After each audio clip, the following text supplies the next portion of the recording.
Sweeney Todd. No wonder he was killing people. His name was fucking Sweeney. Well, I mean, I think being a overgrown, middle-aged goth kid probably did it too.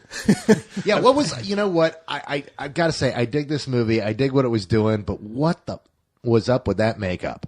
I mean, that whole time, just that caked-on makeup that just screamed, I really wish I shopped at Hot Topic. Yeah, they look like characters from Nightmare Before Christmas. They're so pale white. Him and, what's her name? Helena Bonham Carter. Compared to everyone else, it's like, okay, we know that London is overcast, but shouldn't everybody look that way then? Come on, they look like everybody from the Nightmare Before Christmas. It look like everybody from Edward Scissorhands, from The Corpse Bride, from every goddamn thing Tim Burton does. Yeah, so basically, I'm like, Tim Burton, you're a 50-year-old man.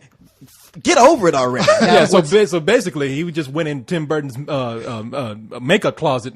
Well, what's funny is they even go so far as to play to that crowd that really does love the Tim Burton stuff. And there's actually a sequence in the film that contrasts them and their makeup and their drab clothing in all these beautiful locales for comedy, which is just kind of fucking weird. Well, it's because it's not a Tim Burton movie if at some point it doesn't have a really bright pastel montage in it. It's like most of it are blacks and grays and whites and bright reds, and then we like pastels every once in a while, and there's that, right? Oh wait. I forgot to mention Beetlejuice also. Yeah, exactly. That's who Johnny Depp looked like to me. He looked like Beetlejuice. Not so much from the Sweeney Todd. Not so much from the movie, but from you remember that Beetlejuice cartoon? Yeah. He looked like that Beetlejuice cartoon. Well, he looked to me like as if Edward Scissorhands actually got some hands and said, "Fuck it, I can fuck people up now." Right, and he is a barber in this. He's a killer barber. He's killing people with knives. There's some sort of we're gonna find out that Tim Burton is a serial killer. Is all I'm saying. And we're gonna when we do it, we go. It was so obvious. It was right in front of us the whole time. Well, that's what it was. They fixed Edward Scissorhands and gave him hands, but he just could not stop picking up scissors.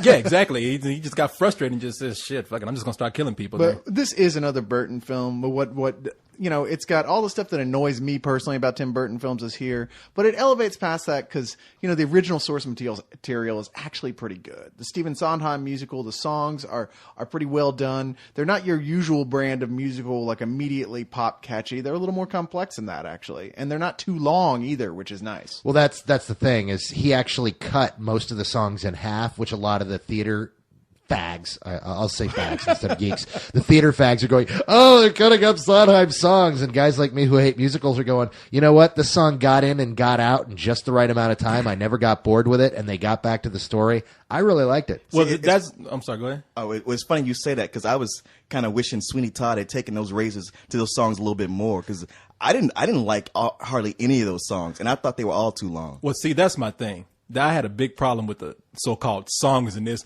because it got to a point where I was just like, shit, why don't y'all just talk? Because that's what they were doing. It was like if I was like all of a sudden to talk to you like this. Like this. I'm talking just like this. I'm going to take a shit now. It's like, they don't need to do that. Except you do not get this point of this entire movie. It is different. Yeah. It is a musical. It sings from inside the heart. I am in the middle of you two, and you can go fuck off right now. You guys have just written Spill the musical. And it sounds just as good as Sweeney Todd did. Yeah, because you know something? Look, I like musicals. All right, I know that's a big surprise, but the thing is, these are. Wait, now hold on. The proper word is faggot. Okay, they prefer faggot. I had an air bubble in my throat. I couldn't get it out. Well, the thing is that these are not musical numbers. Maybe it's just a stylistic thing with me. I like when musicals have a number, and it is a. Wait a minute. Because I don't want to put fag in there. Yeah. Don't do that. That is actually the one of those words like nigger. That's like, no, you don't go there. No, don't do that. Yeah, I'm. You hear us, people? When I put the radio up, we don't hate the fags. No, we don't hate gay people. Just Carlisle does. But no, let me start over here because he's over here spewing hatred. No, I like musicals, and I like when musicals actually have musical numbers.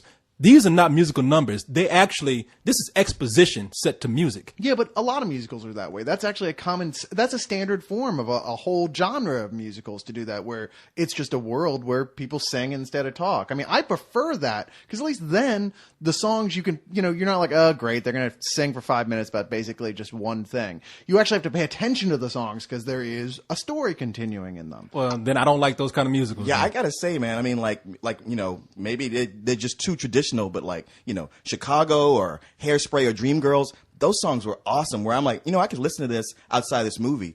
In this movie, in Sweeney Todd, I'm not lying. I wasn't like trying to put on my own thing, but when their music would kick up and they start to sing, my stomach would kind of recoil a little bit, like, oh damn it, not again. But see, I liked it because it was short, and I agree with you. Those other musicals so much better than this one as far as the songs go, but.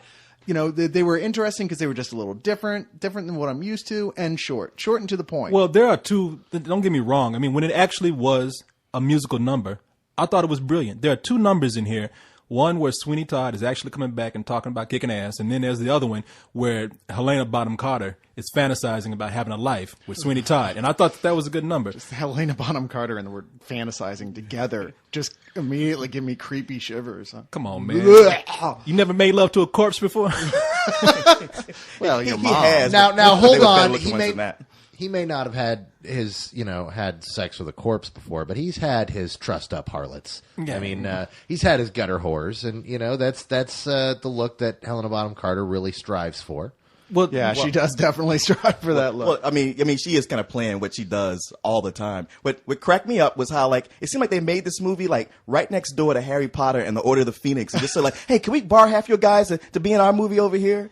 And Yeah. who I really feel sorry for is Timothy Spall, because this guy is having to create new ways to play the same character in every movie. He's always the bad guy's henchman. Oh, I know, right? Yeah, he was just the same guy in Enchanted. Speaking of, he just walked off the set of Enchanted and just walked across the street. And there's over to that Sweeney Todd. unfortunate moment when they're like, okay, now it's your turn to sing. He's like, what? I'm not supposed to sing. Well, you're going to have to sing. Now, there's a big elephant in the room we're just not talking about. And, this is a musical, but this is a rated R musical. This thing is bloody. Well, no, I was just going to mention that this is cool, that it is one of the few horror musicals that I've seen, and not one that is cheesy like a trauma film, but an actual big budget horror cult. I mean, and the kind of horror musical that would appeal to cultured people. Blood and guts and gore and cannibalism and all sorts of stuff that you don't want to bring your kids to. I don't know what you guys are talking about with blood, because all I saw was tons and tons of red paint. Well, that was, okay, I understand the blood doesn't have to look realistic, but it should not look like a can of gluten. What do you call that paint?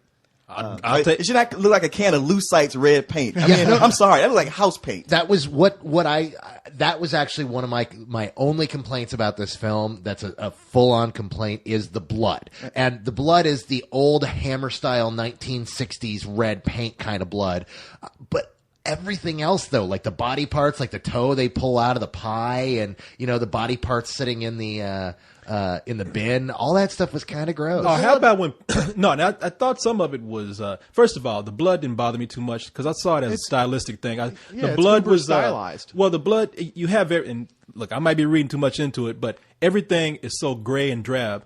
And I think they meant for that blood to be that bright, to just be in contrast to all the grayness that was around.